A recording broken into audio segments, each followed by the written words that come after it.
Hey there, Ken Lammers. Welcome back. We're going to try, I haven't done one of these in a while. I thought I would. I'm going to try making something called Food for the Gods. Now, this is something I tripped across on my YouTube feed. Some guy bouncing around and making like 7 versions of this and hawking his own recipe book and a whole 9 yards, right? Um, And so that looks pretty interesting. And I started looking around. Food for the Gods apparently is a dessert that you can find 9 million very, very, very different recipes for, such that they aren't the same thing. So I'm going with one that I found, I think it was on food.com, their Food for the Gods, which is kind of a brownie recipe. So without further ado, let's see what we can get done. Okay, brown sugar. 1 cup.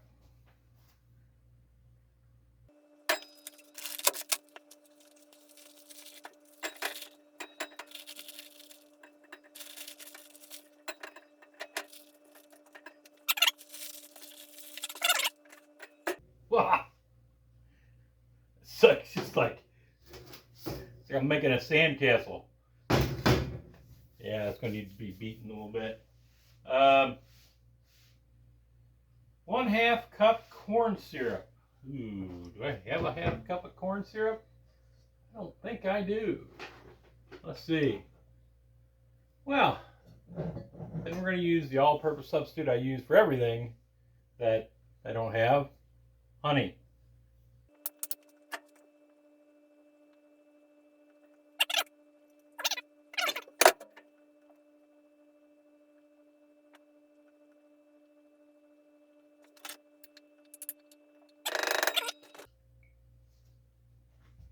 Okay.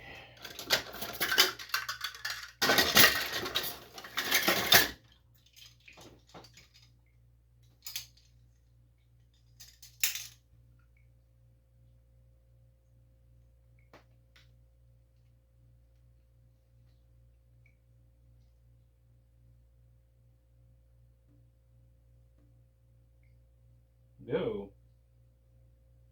Any more vanilla in there? That's out. I think I have some more vanilla. Ah, yeah, I do.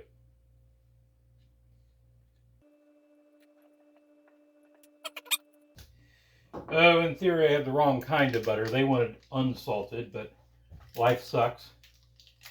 You deal with what you deal with. And this is 1/4 cup.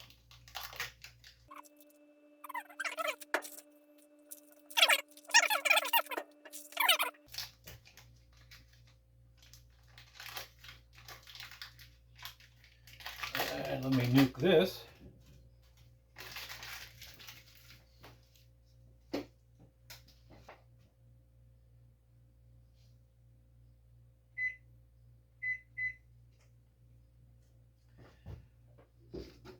No, the recipe doesn't say nuke the butter, but we all know when it says liquid or melted, let's either nuke it or set it on a pan and sit here for 5 minutes melting it that way. I think most people in the modern world nuke it.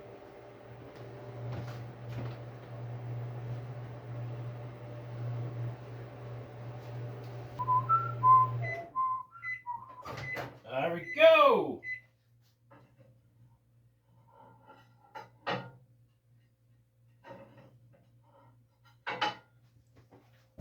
Ah.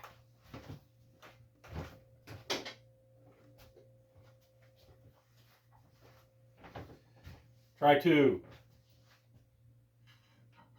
Anyway, I can actually grab things with this one. All right. 3/4 cup of mostly melted butter. 2 eggs to be beaten into submission. Moroccan bowls made in China. Thanks, Amazon. that count as false advertising?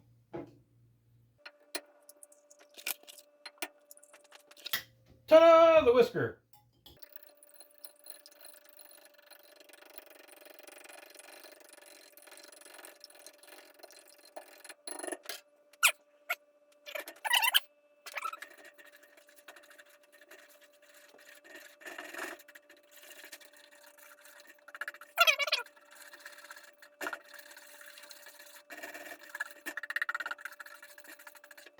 Okay, so now we've got the glob. I don't know if you can see that. Ugh. Okay, so now we gotta get the other ingredients that make it actually have a taste. Sift dry ingredients. Toss in nuts and dates until well coated. Okay, I gotta sift the dry ingredients. So the dry ingredients are 1 cup flour. Okay.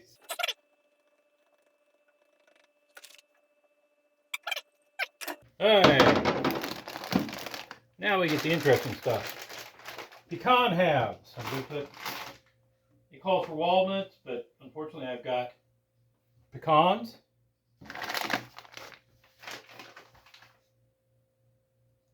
Calls for a cup of pitted dates.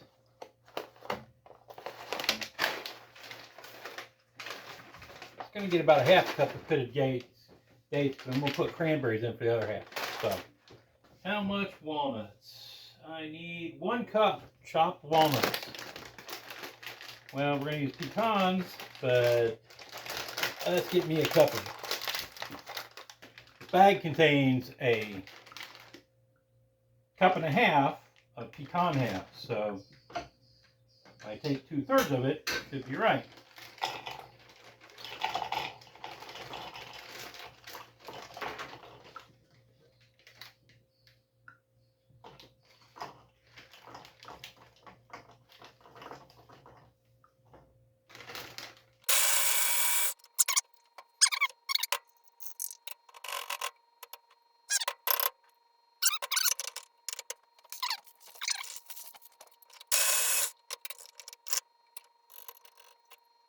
Okay, so that's about a cup of nuts.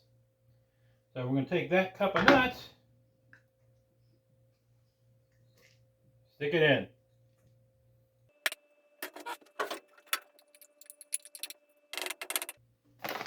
Pitted prunes, chopped. Okay, we're going to go with half cup on this. Not pitted prunes.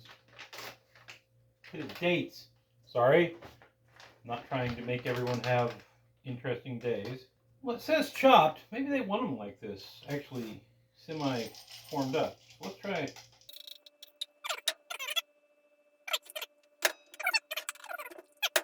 And now we're going to try a half cup of cranberries.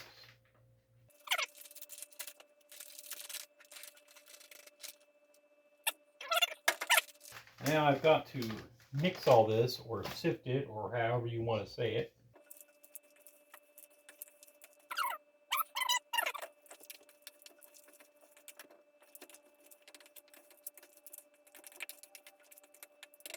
Okay, so that's what that looks like. You can see it. So now we fold into wet ingredients.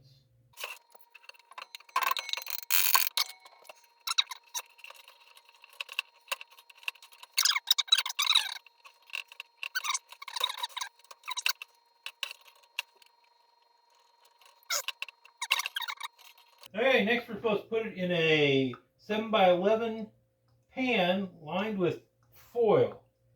I don't know where these mythical 7x11 pans are. I mean, I've looked.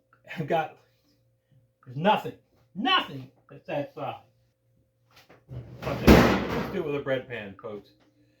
Okay, so what are we going to line this bread pan with? Well, parchment paper would seem to be called for. Ta-da! Parchment paper.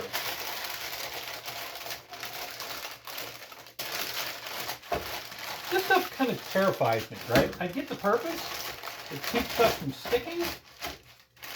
Although I'll use pan too. But have this picture of this stuff going in my oven, setting fire to everything. Pam, the ultimate no-stick cooking spray. I think this is flavorless. Good gosh. I'm going through the aisle and there's like 17 different flavors of Pam. All I want is don't stick.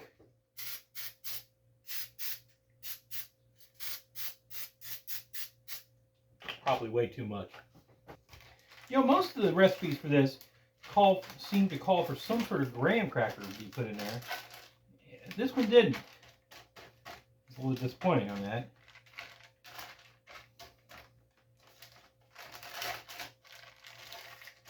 Alright. Lesson number 733. When you get Pam on your hands, trying to open a package doesn't work very well. Okay. Rather than belly aching about, you know, all the other recipes having graham crackers in it and this one not and all that sort of stuff, I'm going to do it. I'm just going to put graham crackers in it. Yes, I know. I'm off recipe. I'm a rebel. What can I say?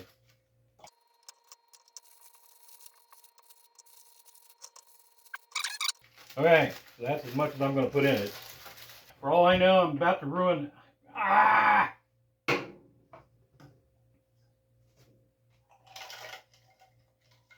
Put the blade in there. That's usually helpful.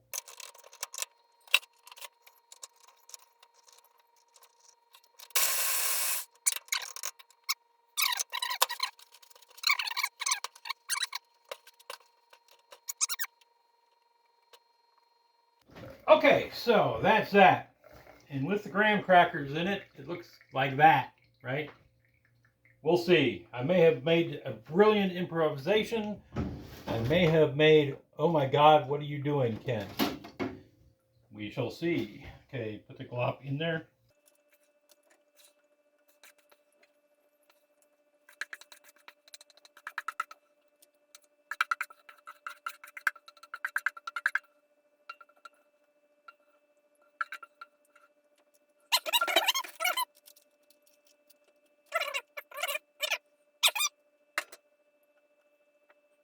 $325 for 40 to 45 minutes. Supposedly, this stove has a way to use the timer. I have no idea how to use it. So let's put it in and see how it goes. Probably take the pizza pan out first. Set alarm 45 minutes. It's turned on. Okay, well, in 45 minutes, we'll come back and we'll see what we've got. Okay, so we've hit the 45 minutes. I'm going to turn off. And what I'm going to do is crack the oven, leave it cracked for 20 minutes so that it will bring it closer to room temperature that way, and then pull it out for 30 minutes of, you know, cooling. So let me open it up. This, I'm informed, is the reason that when you pull open the oven door, it will hold at a certain spot because you're supposed to do this. Who knew?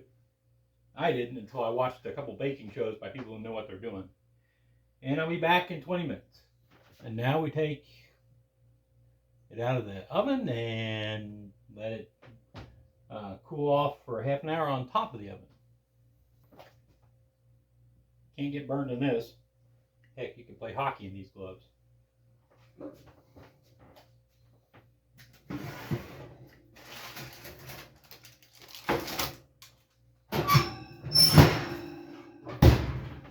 There it is. Nice and browned on the top. Not sure if that's a good or a bad sign. Now we wait a half an hour to let it cool further. Okay, so it's done. I can even pick up the pan myself without getting burned or anything. I gotta find something to put it on. Let's see if we can take this out of this pan without ripping it to shreds.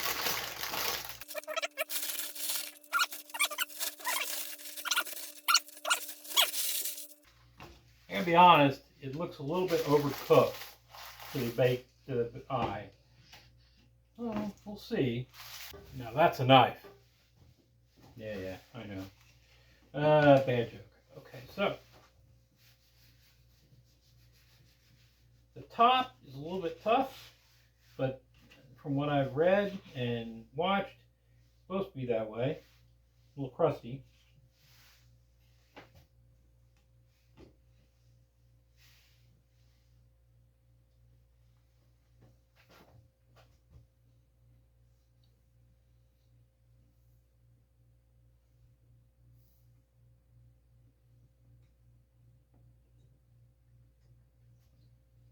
Gooey on the inside.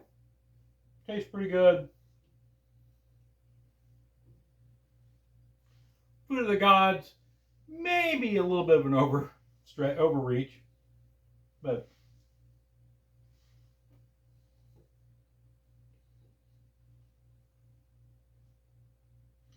I like it. Okay, so food for the gods. It was actually pretty good. I'm a little bit surprised by that. To be honest with you, I did a fair amount of improvising on this. Right, I didn't have corn syrup, so I just used honey, which worked well.